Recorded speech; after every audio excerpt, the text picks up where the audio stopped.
Imagine a world where billion-dollar companies profit from exploitation, harm relationships, and normalize addiction, and it's happening right here in America. The truth about sites like Pornhub will shock you, and it's time we ask, should these platforms even exist? How has the normalization of pornography and explicit sexual content affected today's society?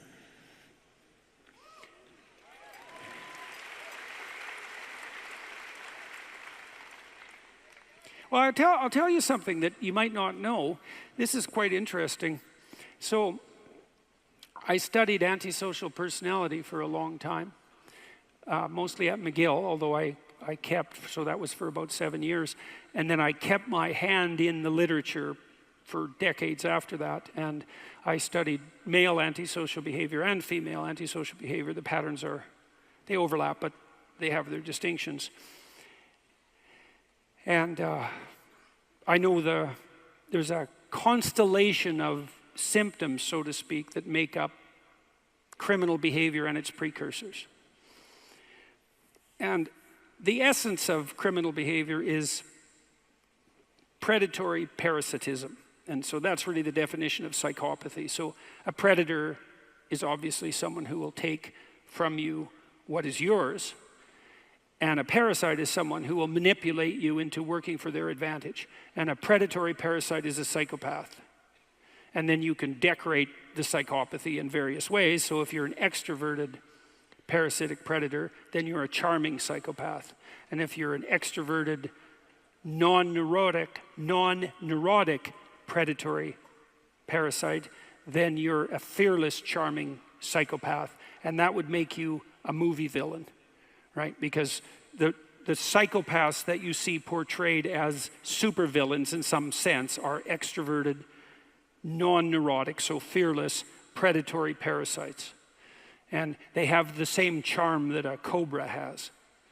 And so, now most people who are antisocial aren't antisocial to that degree. There are other patterns of behavior and attitude that are associated with that tilt towards criminal exploitation. And one of them is early sexual experience and multiple sexual partners. And so it turns out that the constellation of symptoms that's associated with criminality and its extension into psychopathy is also associated with short-term mating strategies, promiscuity. So what does pornography do? Well, that's pretty self-evident once you know those other facts. It's like it tilts people hard towards a short-term mating outlook, and that's a bad idea. It's like it's not a good idea to employ sexuality in the services of short-term gratification. Why?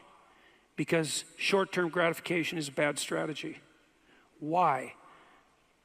Because short-term gratification doesn't iterate well, and you know this. This is why it's not that good an idea to overuse cocaine. It's like, well, it's a great drug. Activates the system that is at the base of positive emotion itself. That's what it does technically. Why not use it? Because people, psychologists, researchers think, well, why do people use drugs? That's a stupid question. I'm dead serious about that. We absolutely know why people use drugs. What we don't know is why everyone doesn't use them all the time. So, and here's how we know this, for example. There are three broad categories of drugs of abuse.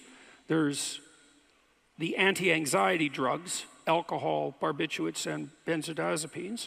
And there's the psychomotor stimulants, and that's cocaine and amphetamines, essentially, methamphetamine as well. And there's the opiates, which are analgesic. Now, we'll leave the hallucinogens aside because they're a strange category, and they're not technically they're not drugs of abuse, and there are reasons for that. But cocaine certainly is. Now, what does cocaine do? Well, you have a biological system within you that is activated when you're moving towards valuable goals.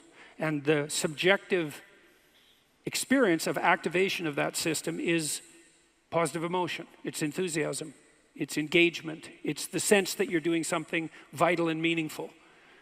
And cocaine and drugs like it activate that system.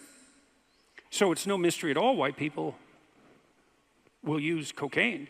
Well, so what happens if you use it all the time? The answer is you go downhill very, very rapidly.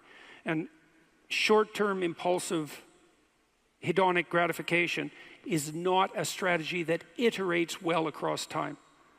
And short-term sexual gratification strategies have exactly the same problem.